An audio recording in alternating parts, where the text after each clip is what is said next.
So great. Okay, so we missed recording the first couple of slides, but welcome everyone if you're starting this video with us now. We are talking about the dynamic instability of microtubules. So this is governed by the GTP hydrolysis of the beta subunit of tubulin, which is the plus end. The minus end does not have the GTP hydrolysis capabilities, so we don't talk about it here, and it's also embedded in the MTalk. So if you have a greater rate, so these two scenarios that we're talking about here, if you have a greater rate of GTP hydrolysis versus the addition of GTP bound tubulin, then you're going to have depolymerization because you won't have this GTP cap protecting the microtubule from being degraded. If your rate of GTP hydrolysis is less than the rate of tubulin being added onto the microtubule polymer, then you're going to have more polymerization and the GTP cap is able to form. And that's essentially what is protecting the microtubule from being degraded. So going into the MTalk and how we form microtubules, this is how we're able to get microtubule formation more quickly, because if it's happening de novo, it's too low of a concentration in the cell. If this were in a test tube, we're able to control the concentration of tubulin and, make it a higher concentration so that they start forming a microtubule de novo. But in our cells, we need the MTalk, which would be like the centrosome or the basal body. And this allows for nucleation to occur. And this is when you have the gamma tubulin small complex assembly and gamma tubulin ring complex. Those are part of the MTalk.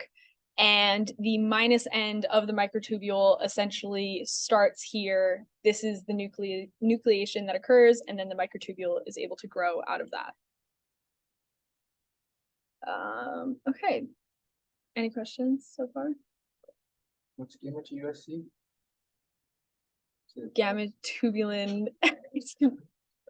I know the ring complex one, but gamma tubulin small complex assembly. Okay. Yeah, go for it. All right. So dynamics in vitro.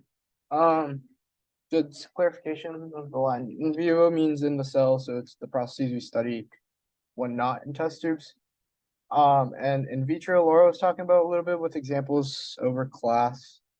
And so you can just have pure tubulin with GTP in a test tube, and you don't have to wait for cell processes to occur. And it's a very controlled environment. So as Laura was saying, you get to experiment, test what you want to test, see what happens with different variations. And you can control the concentration of tubulin is like the main difference. And for cons, you have no guarantee that the same processes would occur in a real cell environment because you don't get to play around with the cell like that. But yeah, so that's an experiment Laura went over. Just another explanation of it to make it clear. Oh, great. So it's a time course experiment. You use the spectrophotometer to visualize it. So y-axis is absorbance, x-axis is time. And so you can see that there are 3 phases typically seen in an in vitro assay with normal expected conditions. So you have lag phase, elongation phase, plateau phase. Lag phase happens because they're forming little seedling complexes with the. Is there like a scientific term for that, or seed complex is fine?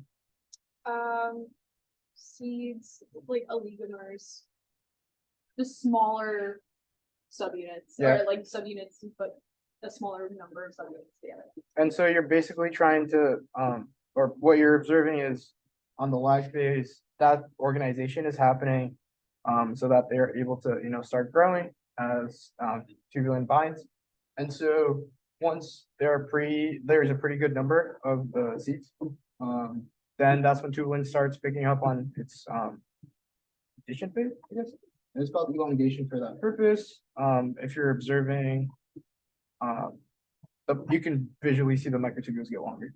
And then once capacity is reached, you'll see a plateau phase. And that goes on. Laura explained this in class. The rate of polarization and depolarization happens, and they are similar enough, so that it never, like, it doesn't cease to happen. And so they're both happening, at the same rate at the same times, or at different times at the same rate. And so they cancel out each other. So you'll have bacteria growing, and then they'll depolarize, then they'll repolarize, and it's just going to continue going. And that's what the phase work. It's essentially an equilibrium between polymerization. Do you put a little bit of that? Yeah. I know we were talking about like the meaning of the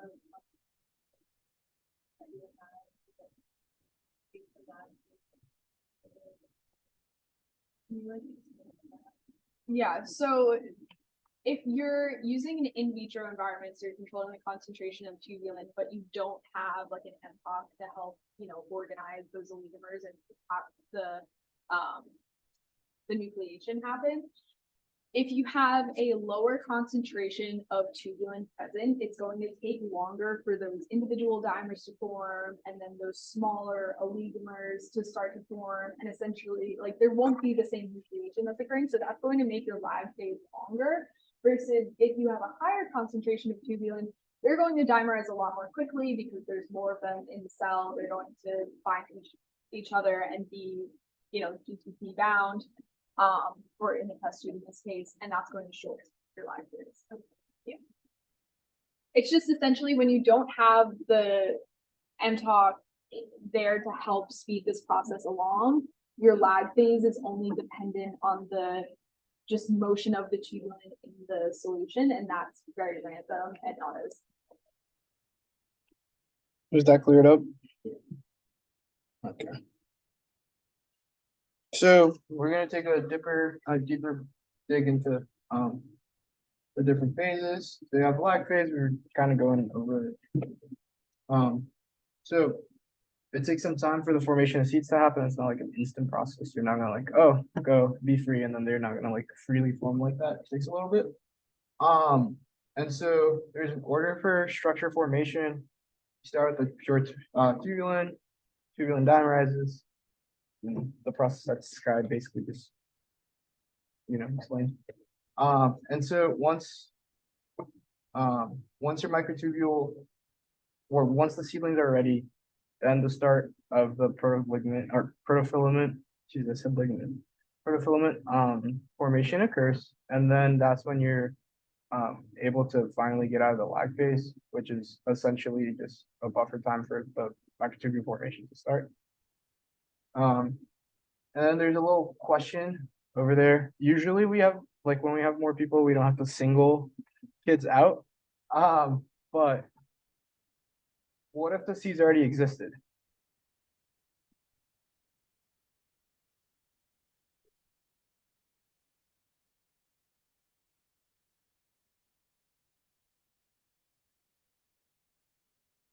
Or what if you had like the oligomers, which would be like your seeds, and you put them in a test tube with a bunch of free tubes instead of just a test tube.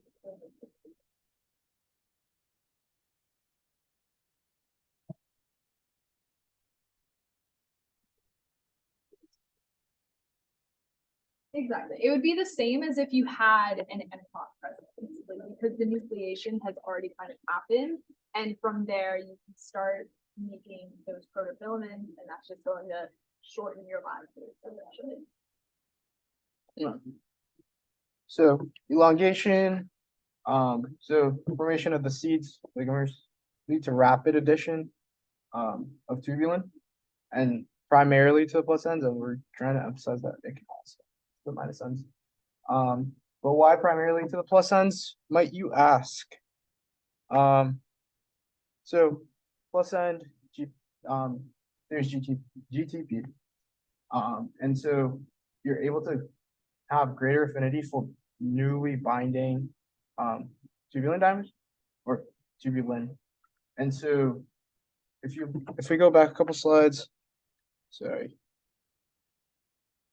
Take a look at the so if you look at like the purple-ish, bluish hue going on over there at the plus end, formation of the GTP cap happens, that's a concept that I kind of struggled with at the beginning, like when I took the class. So it's something I'm like knocking onto.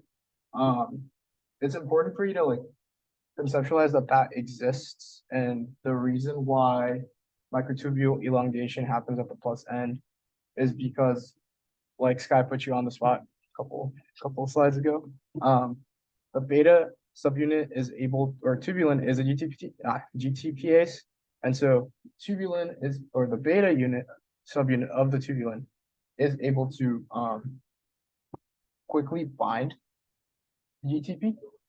And so you are able to have an elongation process that is faster because of the presence of the beta subunit on the plus end. I don't know if I confused you more. I really hope not. No? Okay. And so as the microtubules elongate, the quantity of tubulin decreases, and so the rate of assembly starts decreasing. So that's, you kind of see when the slope starts getting a little less steep. And so now we have the plateau phase. Take over. Okay, so plateau phase is when you're at an equilibrium of polymerization and depolymerization. Eventually, the hydrolysis will catch up, and this means that your rate of GTP hydrolysis is now going faster than if you were just adding, than the rate of adding GTP bound tubulin to the polymer. So, yeah, essentially this causes depolymerization to occur, and hydrolyzed tubulin, if you're working in a test tube, you have no way to regenerate GTP, so it stays GDP bound, and then essentially like all of it will become GDP bound because they'll all hydrolyze the GTP to GDP, and your microtubules will fall apart. This doesn't happen in the cell, obviously, because we have ways to regenerate GTP, but if you were working in this environment of a test tube, this is what you would see. So there are some drugs that we use that affect our microtubules. So the first is a chemotherapy drug, Taxol.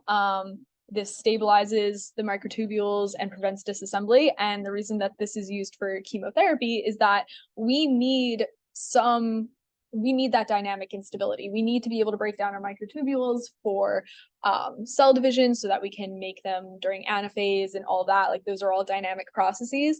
And if we stabilize the microtubules, we can't have cell division occurs, or we get like pause somewhere in cell division, and that leads to apoptosis. The next one is an anti-inflammatory. It destabilizes the microtubules, leads to disassembly. And then another chemotherapy drug, again, leads to disassembly. So this is all going to affect mainly cell division. In class, she just went over Taxol. Yeah, Taxol is the big one. What? Yeah. All right. So tau is a very studied protein. It is very common in neurons because, as Laura mentioned in class, the axons of neurons are made up of microtubules. And so tau is a protein that stabilizes the axon, or not just the axon microtubules, but microtubules in general, and prevents depolymerization from occurring. And right there, commonly found in neurons of the CNS. And so the microtubules are used as tracks to move the molecules. And so stability is very important because, let's say you're trying to move something around and all of a sudden the track doesn't exist anymore, boom, can't move the protein to wherever it needs to be. And so tau is a very heat stable protein and hard to denature protein. But then you get to see some cases of dysfunctional tau, and phosphorylation is what causes dissociation of the protein from microtubules, and hyperphosphorylation can occur. And once that happens, the tau protein aggregates and tangles. And if you like look that up, it's very common in like Alzheimer's patients, and also like all other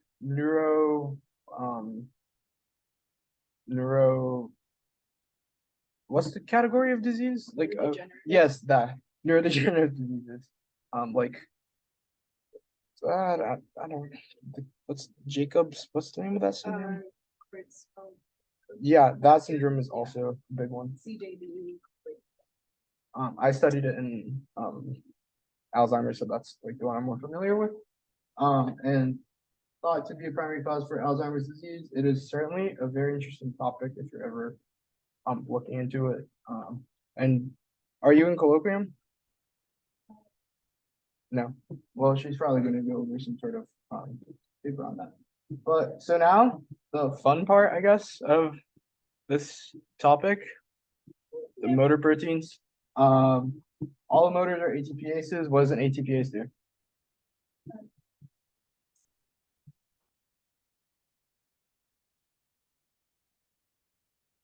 Or just an overall ATPase? What reaction?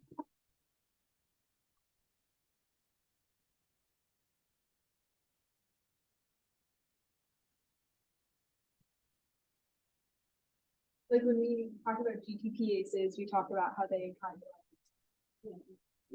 So for.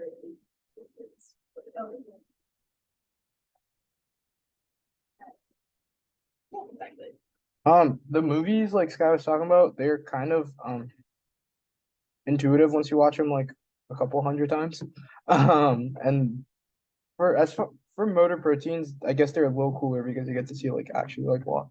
But especially the 3D ones. I like the 3D ones. And so dynein, kinesin are the main types of motors that we study, and they move along the microtubules.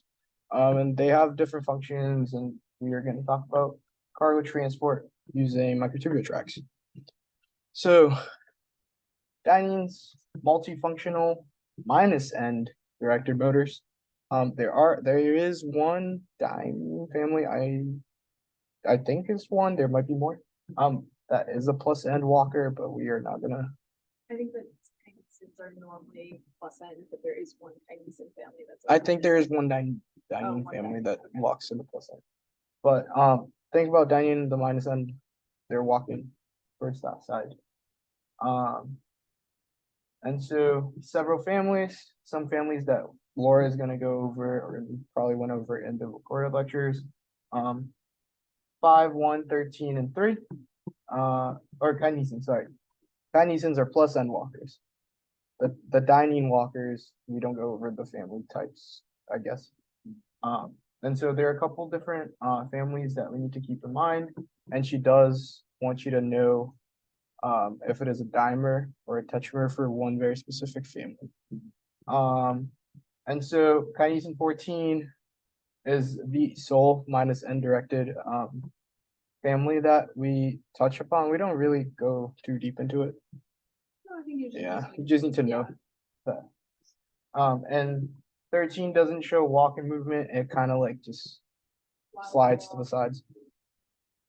So family 1, it is 1 because it's the first family that was found. General cargo transporter, and then it is in a dimer configuration. So it's a pair of them, and they're also a pair during its inactive state. And so the heads are gonna pin onto the microtubules, and then the tails are gonna attach to the cargo. So you have the picture right there. And then move in the plus end. Oh, sorry. So 13 family. It is a slider, like Skye said. It doesn't walk. And so the technical term for it diffuses laterally, like the lipid, like the lipid anchor that anchors RAS in the yeah. And so it activates ATPase ability at the plus ends and hydrolyzes and depolarizes microtubules, so basically it breaks them. Kind of base. An example is MCAC. Does she like question them on specific names? I don't think she would question you like, oh, what is the kinesin 13, the like name one, but she might just in a question, she might be explaining an example, like an application type of thing, which she might not, but. I think the bigger one is egg 5, I feel like, because egg 5 will come up again in the next week. But, okay, So egg 5 is a kinesin 5. And they are dumbbell shaped and they are tetramers. Very important. When I was in the class, she asked a question about which family was a tetramer. Kinesin 5. And so you're able to slide microtubules with respect for each other. So you're kind of like moving them to two different sides at the same time. And like she mentioned, big example of egg 5. Huge in spindle assembly. We are gonna go over that in the following topics, but they help stabilize the microtubules when they are overlapped in spindle formation. So if you look at like how the chromatids get pulled apart. there was an image in one of the way earlier slides, but like, it'll be more relevant in the next. To go over it. Okay, and kinesin 14, the only minus undirected family. And then it also has important functions in spindle assembly, but egg 5 is more important as far as like this class's content goes. And that's pretty much it. Look at him go! Hydrolyzation. It's crazy. I love that. I swear that neck linker video, just great. So yeah, you could just like tell your friends that they should have attended instead of ask you questions. Yeah. Um, Alright, I But guess yeah. we can stop the recording. Or... Yeah. Oh crap. So, hey, where's my Zoom?